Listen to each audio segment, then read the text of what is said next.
Shabbat Shalom. Kumusta kayo mga kababayan? Ako po si Richard at kasama ko si... Ako pa naman si Brother Jonah. At muli tayong mag-uusap-usap dito sa Usapang Messianic. Kumusta ka ngayon, Brother Jonah?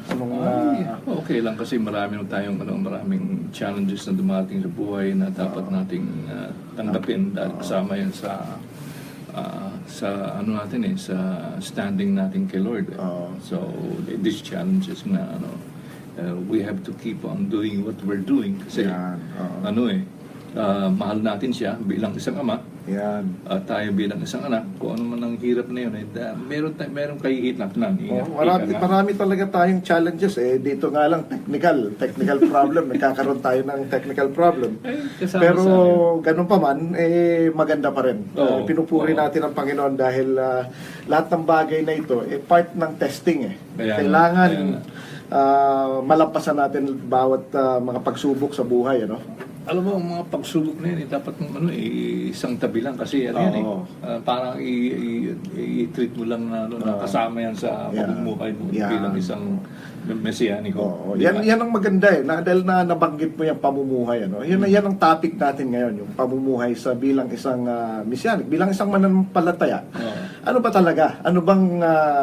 kasi napag-usapan natin dati na tayo'y katulad din ng mga kapatiran nating Kristiyano, maliban sa tayo ay sumasamba sa araw ng Shabbat. Pero ang imbis Shabbat yan, babalik tayo sa Shabbat. Kasi ang pagkakatindi ng mga Pilipino, pag Shabbat, Saturday. Pero ang simula ng Saturday, sa pananaw naman nila ulit, maulit ko lang, laging nagsisimula sa umaga ng Sabado.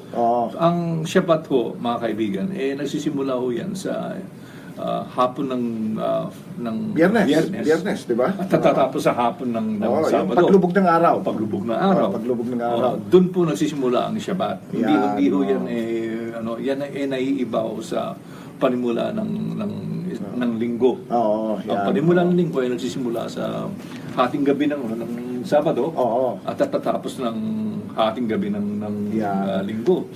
So maliban sa Shabbat, tayo ay imbis na kung anong mga traditional na araw o panahon na pag-celebrate, ang ating sineselebrate ay Passover, yung Feast of Unleavened Bread, na kung saan tayo ay kumakain ng tinapay na walang lebadura at inaalis natin yung mga pagkain o mga bagay-bagay sa bahay na may labadura yung may leaven. At saka yung simbolo ng ng leaven.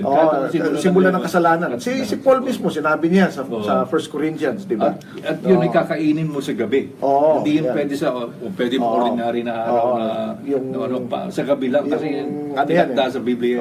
Yung kinakain na yung walang leaven, walang lebadura. Tapos first fruit, natin yon.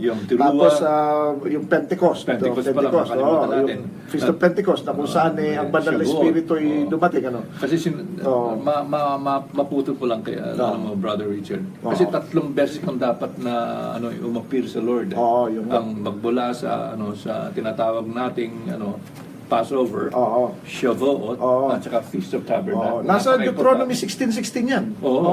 At saka sa Job. Yung tatlo yan 3 beses na... Sa Job 1:6 saka Job chapter 2 verse 1, ang mga anghel sa langit, sa langit. Yung mga sinasabi mga anak ng Diyos, mga anak ng Panginoon. Kasi they are called the sons of God. Pati mga Nephilim, mga Nephilim, mga anghel, mga anghel na sumaliwa sa utos ng Diyos. Ultimo si Satanas kailangan maipresent na sarili niya. Yun ang tinakda ng Biblia. Ang sinusunod natin ay ang tinakda ng Biblia, di ba? So, yan ang maganda diyan kasi isa sa napag-usapan natin kung matatandaan mo. Yung sa Revelation 14:12, 14:12. Maganda yung na yan kasi isang malaking palaisipan dati sa akin yan na nakalagay doon. faith of Jesus hindi Oo. faith in Jesus Oo. Tingnan natin sa sa Revelation, ito napag-usapan natin ito maganda yung Oo. talakayan natin dito Oo. Revelation 14:12, right? Oo. Nakalagay dito sabi niya, maganda basahin sa Tagalog sana. May Tagalog ka ba? Meron Sige nga. 14:12 po mga kaibigan. Oo. Revelation 14:12. Oo. Narito ang pagtsatsaga ng mga banal, ng mga nagsisitupad, ng mga utos ng Diyos at ng pananampalataya kay Jesus. Pero medyo hindi ata dapat pananampalataya ni Jesus. Kasi nakalagay dito, here is the patience of the saints, Right. Who keep the commandments of God and the faith of Jesus. So pananampalataya ni Jesus. Pananampalataya ni Jesus. Hindi pananampalataya kay Jesus. Oo. Magkaiba kasi yun. Magkaiba mukhang mali ang pakakatranslate. Medyo mali ang sa Tagalog na. Pero ang totoong Grego, ang nakalagay, pananampalataya ni Jesus. Ni Jesus. Yun ang maganda ron Ang tanong ngayon, anong pananampalataya ni Jesus? Yan. Ano ba siya nung araw? Ano diba? ba yan magandang tanong kasi tatanggalin mo lagi yung Greek mind natin. Tatanggalin natin ngayon yung pangkasalukuyan na isipan natin at i-transfer mo yung sarili mo sa first century. Sa panahon na yun. Kasi ang tanong nga dyan di ba, madalas napapag-usapan maski sa mga sa Bible school, tsaka maski yung mga nung araw, naalala ko pa madalas sinasabi, si Jesus, si Yeshua, wala siyang tinayong relihiyon. Wala siyang tinayong relihiyon. Kung wala siyang tinayong relihiyon, ano yung tinuturo ano yung niya? relihiyon niya? Ano yung tinuturo niya? Anong relihiyon ba siya? Atheist ba siya nung araw? Hindi naman siguro. Naniniwala siya sa Diyos Ama. Ito Right? kasi kasi sa atin, nung tayo dating Kristiyano, hindi natin masyadong tinutunghayan ng tungkol sa sa first century. Kailan natin ang tutunghayan yan, kung ano katotohanan. At samantalang nung araw, diyan nagsimula yung tinatawag na eskwelahan nung araw, may requirement. Ang isang batang Hebreo na pumasok sa isang synagogue na tinatawag na shul. At doon nagsisimula siya sa elementary, nagkakaroon siya ng high school, Beth Sefer na tinatawag, at saka doon siya mamimili ng kanyang vocation. So in other words, nag-aaral sila. Ang pinapag-aral na ang Torah. Ang pakakaintindi ko sa isang history na libro na nabasa ko. Ang babayad pala ng mga nagtuturo ang community mismo. So parang scholar sila. Parang scholar ng sila. bayan. Parang gano'n, may scholar ng bayan na pala. At saka kung meron kang eksemplo ang yung mga pananaw sa Biblia. Pag nakitang magaling ka, kukunin ka ng isang rabbi. Masinop ka. Samantalang Jesus, talagang pinakita niya kung sino siya. Magaling talaga siya. Ngayon tingnan natin ito sa Revelation 2:13. Sige. Revelation 2:13, magandang sinasabi niya rito Sabi niya, basahin natin sa rito 2:13. Sabi 2:13. niya, and you hold fast, tama ba? 12, ito 13. I know your works. Alam ko yung gawa, no? And I know where you dwell. Alam ko kung saan ka nakatira, kung saan si Satanas, ang trono ni Satanas, doon, no? Nalalaman ko kung saan ka tumatahan. Yan, sa makatuwid bagay sa kinaroonan ng luklukan ni Satanas. Ito ba ang Tapos sabi niya dito, and you hold fast to my name and did not deny my faith. So hindi mo, bakit my faith? Ano bang nakalagay dyan sa translation yan? Teka muna, maganda yung tanong mong yan. Kasi iniingatan mong matibay ang aking pangalan at hindi mo ikinaila ang aking pananampalataya. Yung pananampalataya ni Yeshua. So ano yung pananampalataya niya? Kaya nga. Hindi pananampalataya sa kanya, kundi pananampalataya niya. Kaya nga, babalik tayo sa nakita natin nung araw na sinasabi niyang I am the Alpha and the Omega. Di ba? So pag titingnan mo ng gusto hindi pwede maging Griego yun Samantalang ang usapan nila Hebreo. So ang usapan natin Tagalog ngayon. So nag-uusap tayo laging Hebreo o Udyo, di ba? So ang sinasabi niya, I am the tanggalin natin yung English grammar application. I am the Aleph Taf. I am Aleph Taf. So I am the first and the last. Hindi siya nagsalita ng Griego, nagsalita siya ng Hebreo. Hebreo talaga ang salita. Ngayon, tingnan natin, balik tayo rito sa ano ba ang pananampalataya? Sa madalas na, ano relihiyon ni Yeshua nung araw? Ayan ang magandang tanong. Kasi ang pinapakita niya ng relihiyon niya ay yung sinasabi ng Biblia, ng Tanakh. Biblical Judaism. Tinatawag ng Biblical Judaism. Tingnan natin ito sa sa Lucas 4:16. Tingnan, pakitingnan nga. Lucas, ano bang nakalagay diyan sa Tagalog? Nakalagay kasi rito 4:16. Yan. Ano ba sabi diyan? At siya'y napasa Nazareth. Nazaret. Pumunta siya sa Nazareth. At kanyang nilakhan. Kung saan siya lumaki. Okay. At ayon sa kaniyang kaugalian, siya ay pumasok sa sinagoga ng araw ng Sabat. Okay, so ngayon, makikita natin yan. At nagtitindig siya upang bumasa. In other words, yan ang so, ang kanyang pananampalataya, kanyang relihiyon, sinasabi na custom Custom. Yun ang custom niya. Ano custom lang? Hebreo o Tagalog? Kaya nga. So, ibig sabihin, ang kustumbre niya, o ang kanyang nakagawian, pumunta ng Shabbat at pumunta sa synagogue. Hindi siya pumupunta sa tinatawag na church. Sa church. So walang church kasi ang church kasi ang word, wala English word yan hindi na iba kinuha sa Kirk yan At malayo na yung Kirk kasi mga kapatid yung word na church wala talaga yan sa Biblia. Ibang usapan to pero mabanggit ko lang i-research nyo rin to. Ang word na church ay galing sa Old English word na Kirk, na yung Kirk ay pangalan ng anak na babae ng Sun God, daughter of the Sun God. Ngayon, ang tunay na Gregong salita, yung Greek word na pinagkunan niyan is ekklesia. Yung ekklesia kasi iba yung ibig sabihin nun, assembly, congregation of the called out ones. Yung mga tinawag. Parang representative. Representative.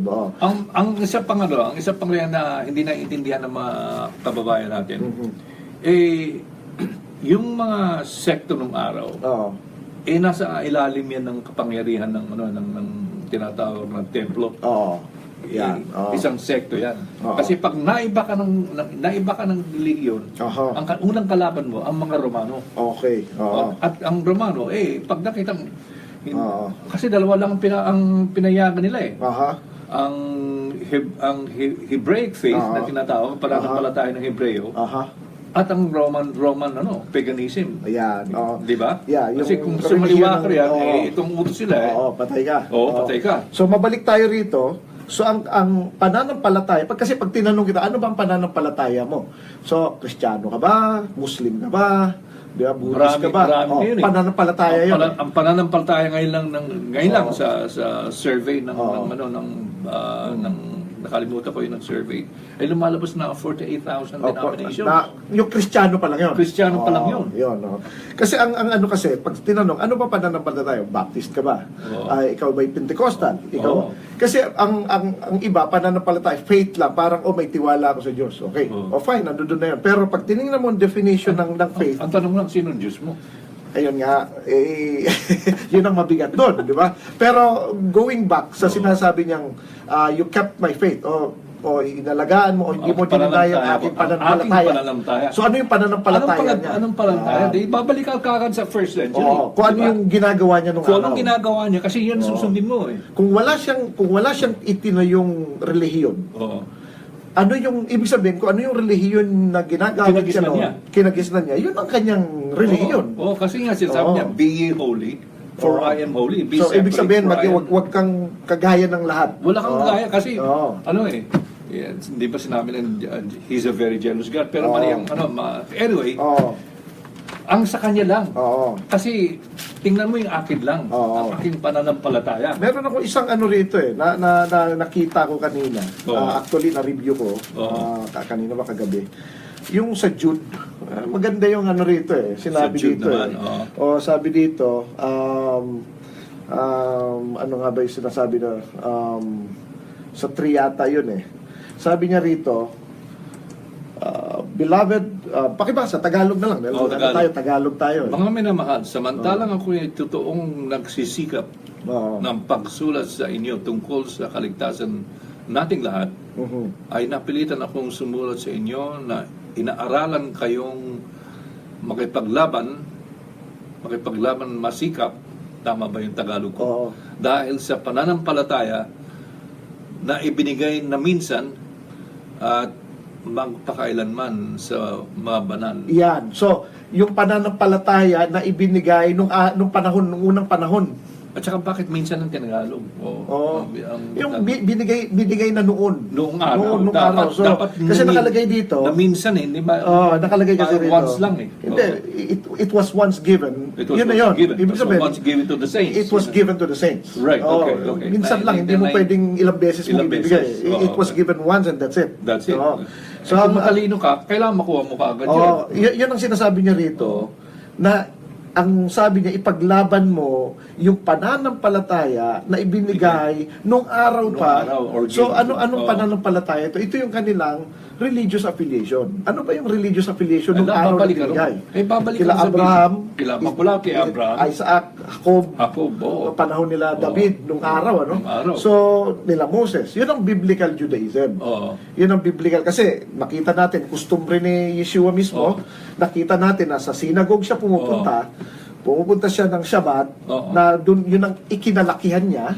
Yun ang sabi ron Luke 4:16. Yun ang kinalakihan. Makikita natin na ang buong New Testament, ang bagong tipan, lahat nag-i-evolve sa Shabbat, sa mga kapistahan ng Biblia. Yung Passover, unleavened bread, gano'n. Kasama na ang Purim doon.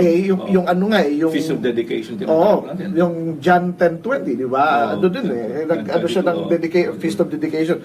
Pero ano doon, makikita natin na sa bawat yung pinaka-istorya, ng nakasentro sa doon siya sa Shabbat, doon siya sa mga feast. Maski nga yung Lord's Supper, yung huling hapunan.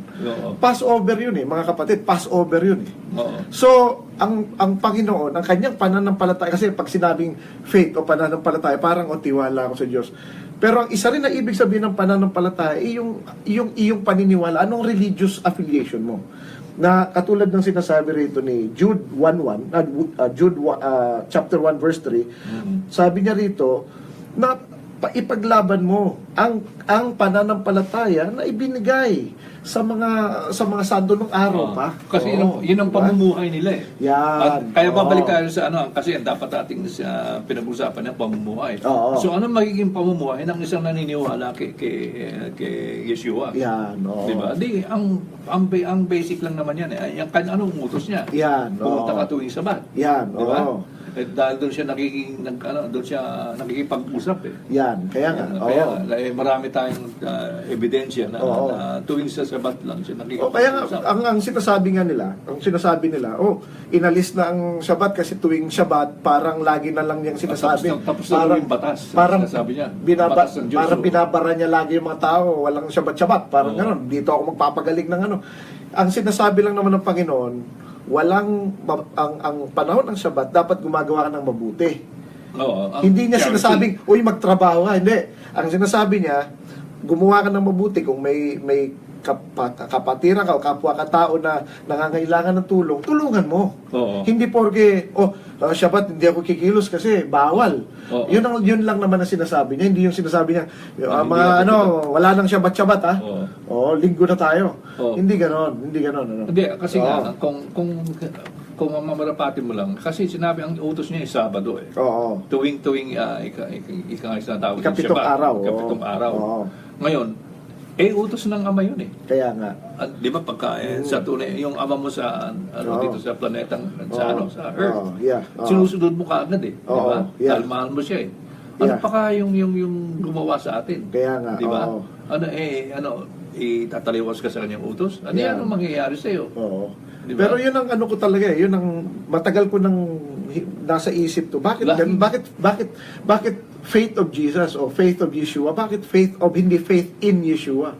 Kaya nga, anong pananampalataya niya? Ano yung pananampalataya niya? niya? Ang ibig sabihin, babalik ka rin sa unang kinagisnan niya. So, kung ano yung kinagisnan? Kung anong kinagisnan. Kasi, sa totoo lang, siya sumulat nito eh.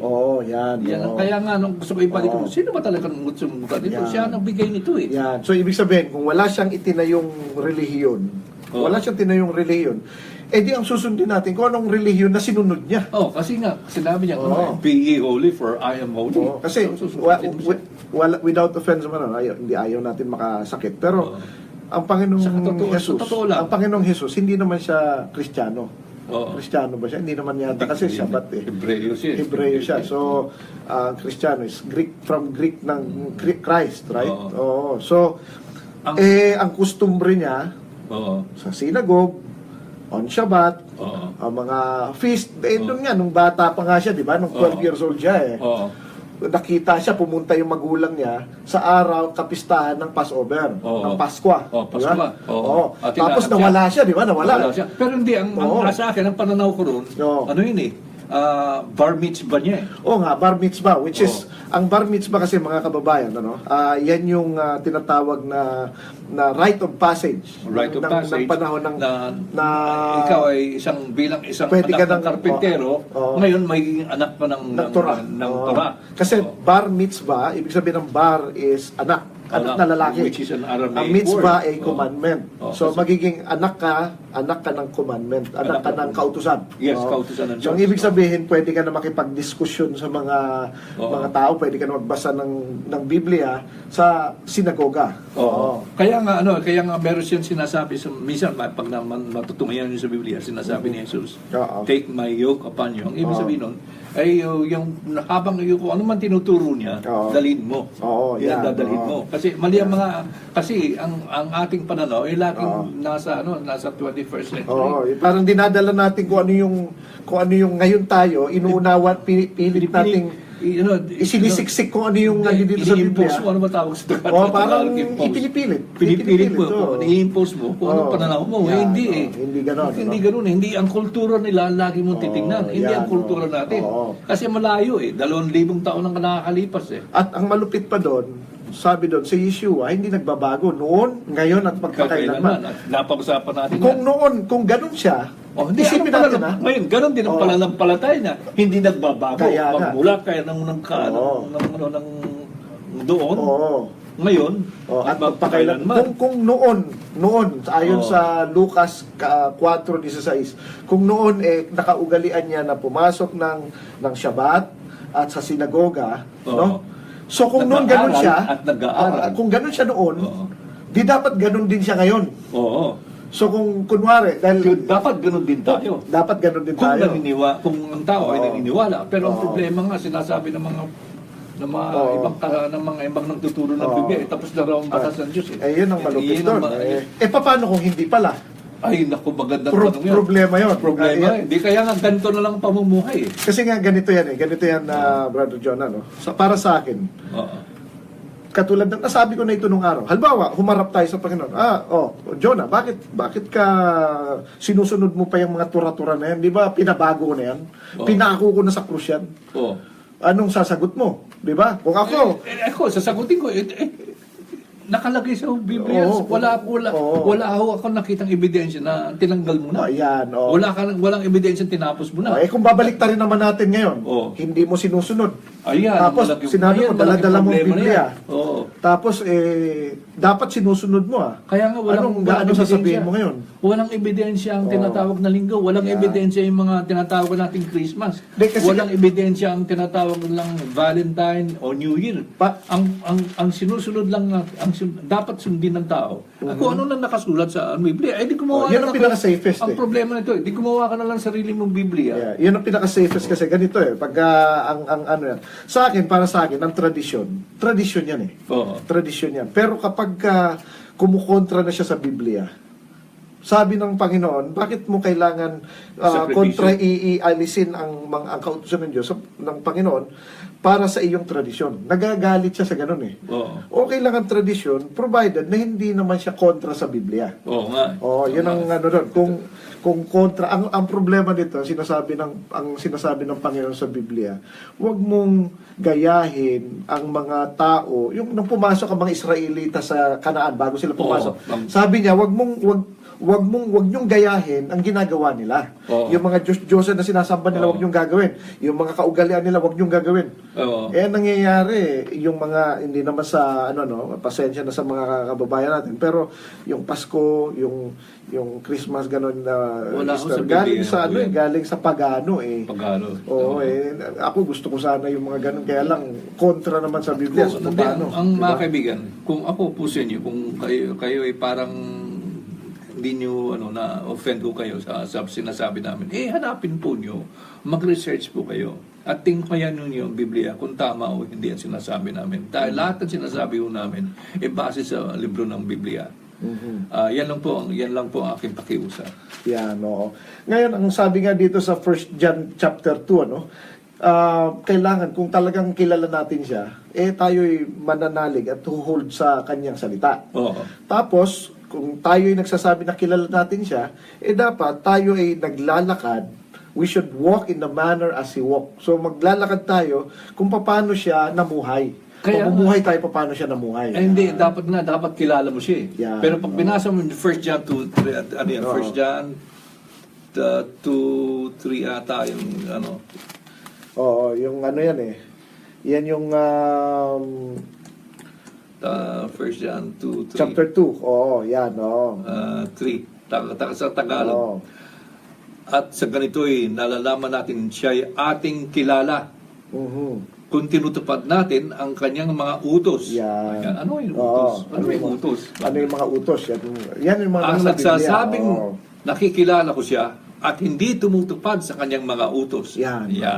Ay sinungaling. Yun ang nakakatakot doon. So ang ibig pala sabihin niyan, pag sinabi niya, ako mahal ko Panginoon, kilala ko siya. Teka lang, ko lang.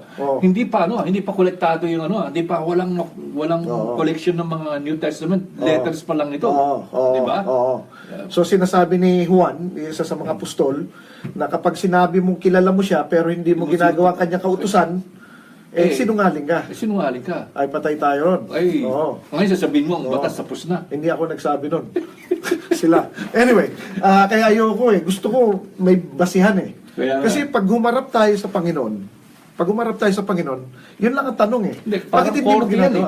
Parang kailangan may ebidensya ka. May ebidensya ka Lord, ito sinulat mo ito Hindi mo pwedeng sinabi, sabi kasi ni Pastor. Ito yung nakagawian, ito yung ginagawa ng lahat.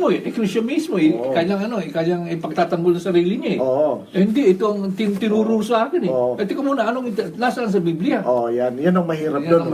Saka sinabi sa Biblia, ang salita ng Panginoon ay panghabang buhay, pag magpakailan pa man. So, ang depensa natin, kung magkamali man tayo, yung Biblia. Ang Biblia. Pero kung sa the other way, hindi na natin ginagawa kasi akala natin wala na, paano basihan natin nun? Ito ngayon, disgrasya. Ito ngayon, maulit ko lang minsan sinabi mo sa akin.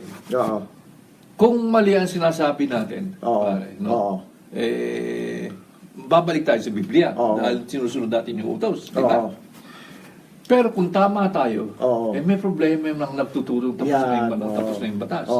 Kaya mga kaibigan, lagi nyo tunghayan ang Biblia para malaman nyo ang katotohanan at kung totoo yung sinasabi namin. Di ba? Kasi mahirap din Pero maiba ako, yung katulad nung last Shabbat. At babalik tayo sa pamumuhay. Yung pamumuhay, dahil yun sa pamumuhay niya. Yun ang pamumuhay niya. Yun ang pamumuhay. Pero ito yung maganda Yung napag-usapan natin nung last Shabbat, ako'y sa akin hanggang ngayon na-touch ang puso ko. Dahil sabi dun tungkol kay Balaam, nakita niya sabi niya galit na galit ka kay Balaam. Si Mang Balaam kasi medyo mapanglinlang So ang nangyari kasi doon, nakita niya na natutuwa ang Panginoon pag binibless niyang Israel. So ibibless niyang Israel. Matapos kailangan natin i-acquaint lang natin yung mga nanonood. Si Balaam mo isang Hentil. Isang hentil. Hindi siya Hindi Hudyo. siya Hebreo. Hindi siya Hudyo. Hindi siya Hebreo. Hindi siya. So, ngayon, siya ay propeta. Ngayon, ang problema sa kanya ay mahilig siya sa pera. Sa pera, oo. So kapag may isang propeta o isang lingkod ng Panginoon na mahilig sa pera, sabi natin huwag mahilig pero kumukolekta ng pera. Medyo alanganin, ano? Kasi nung araw, may kilala ko ganyan. marami. Pero problema nila yan, ano? Ngayon, ang isa sa ginagawa ni Balaam, ang way kasi nagagalit ang Panginoon kay Balaam sa Revelation chapter 2. Sa Pergamum, doon sabi niya, galit siya Ngayon, ang sinasabi doon, dahil nga, parang ginagawa niya dahil gusto ng Panginoon. Yung pala, sa akin ito, opinion ko to, pag tayo pagsunod natin sa Panginoon, huwag natin isipin na dahil may blessing, dahil meron tayo tatanggapin sa kabilang buhay, mga ganon. Kasi yun din ang sabi niya. Sabi niya, may my end, nawa mamatay ako katulad ng mga righteous people. Na nawa ang aking end, yung aking katapusan ay katulad ng kanila. O di ibig sabihin maganda, di ba? Sa kabilang buhay yun kasi ang kinakalaban niya yung tinatawag ng blessed people Ayan, these people are blessed, di ba? Ang alarma sa kanya, these people are blessed. Yung exception sila. So, pero ang maganda kasi doon, nakita ko yung mga patriarchs, yung mga si Abraham, Isaac, Jacob, sila, napansin ko, pinag-aralan ko maigi ang buhay nila. Hindi sila nagko-complain. Hindi nga sila nagko-complain. Panginoon, sinabi mo to Sinabi mo na bibigyan mo ako anak, bakit nawala yung asawa ko? Kinuha ni Pero, kinuha ni Abimelech. Hindi nga makaturo ng Kristiyan, mga kaibigan, mahirap ma-offend man kayo.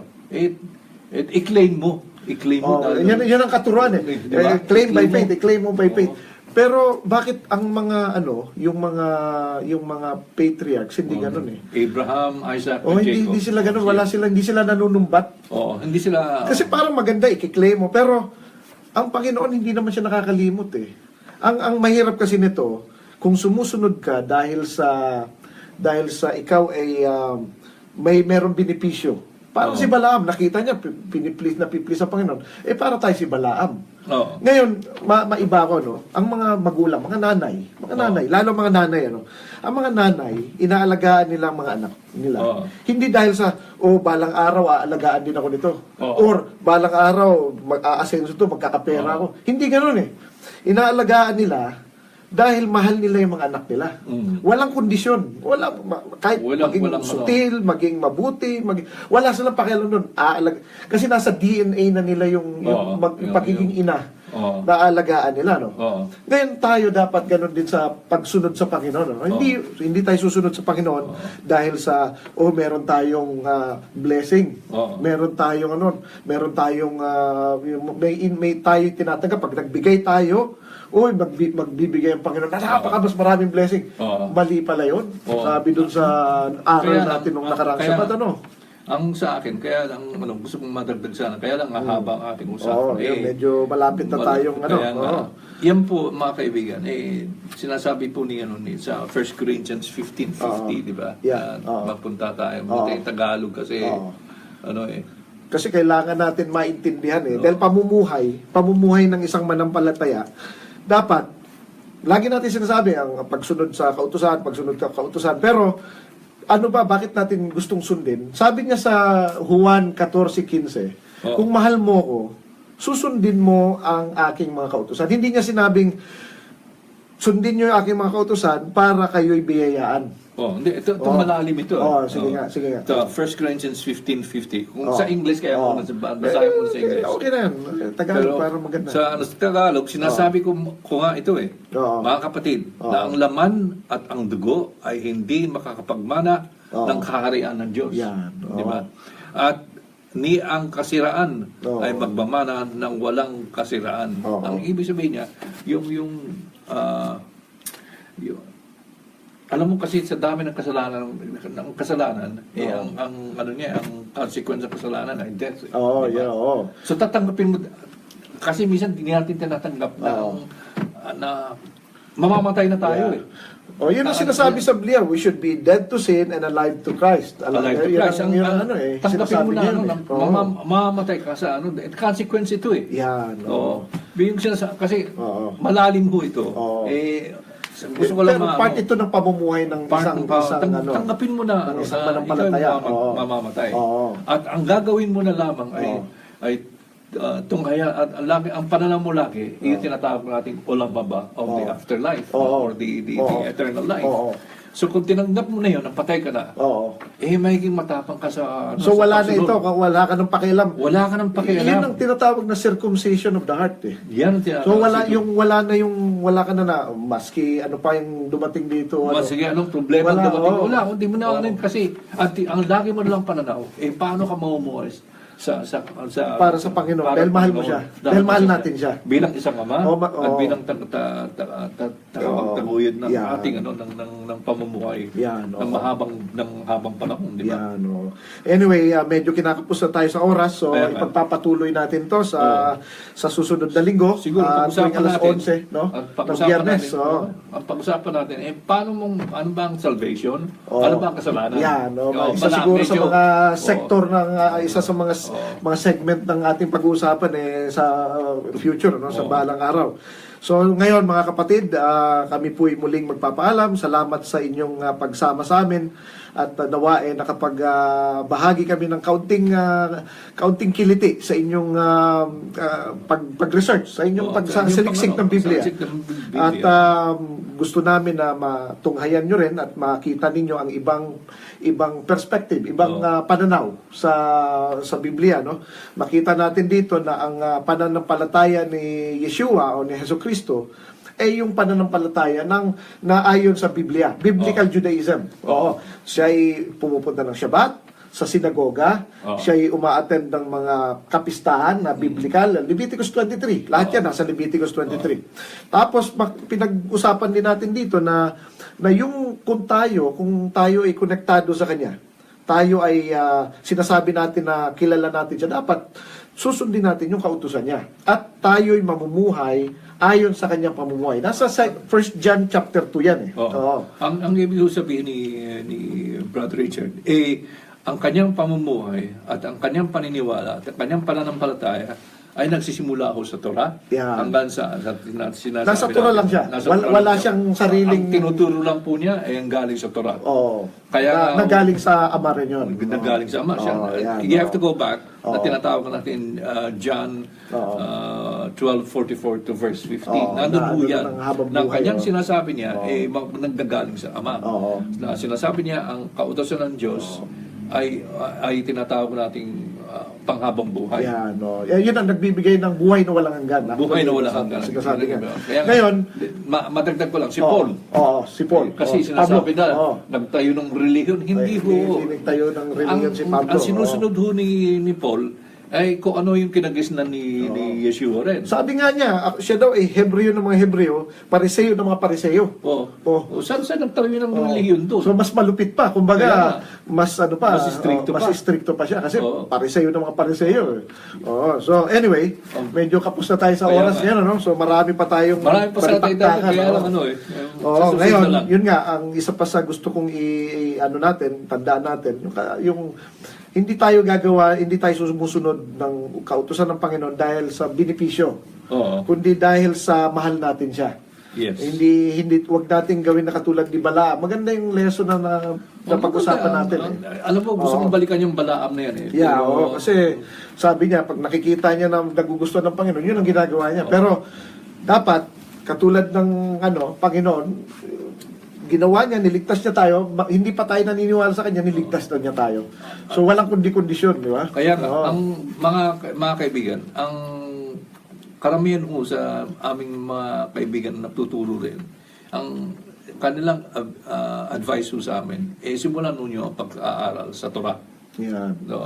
At ganun po rin kami. At siguro sa isang session, siguro Kaya magsimula tayo rin sa Torah. Oo, pag-usapan natin ang mga kautusan, ano.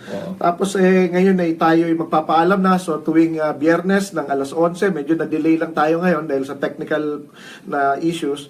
Pero tuwing Biyernes alas 11 ng umaga sa Canada, alas 11 ng gabi sa Pilipinas, ay tayo ay magkikita-kita muli. Shabbat Shalom, at tayo manalangin bago tayo magpaalam, okay? Panginoon, Ama namin na nasa langit, salamat po sa pagkakataong ito na binigay niyo sa amin na muli kaming makapag-aral ng inyong salita at makapagbigay mga bagay-bagay na naayon sa inyong Torah.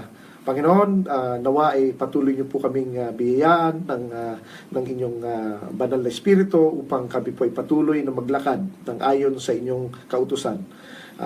Nananalangin po kami na ang mga nakikinig sa amin at nanonood ay nawa ay matutunan din nila ang mga bagay-bagay na ayon sa inyong Torah, sa inyong kautusan. Muli po namin kayo pinupuri at pinapasalamatan sa ngalan ng aming Panginoong Yeshua HaMashiach, ang aming Panginoon at tagapagligtas. Amen. Amen. Okay, Shabbat Shalom mga kababayan.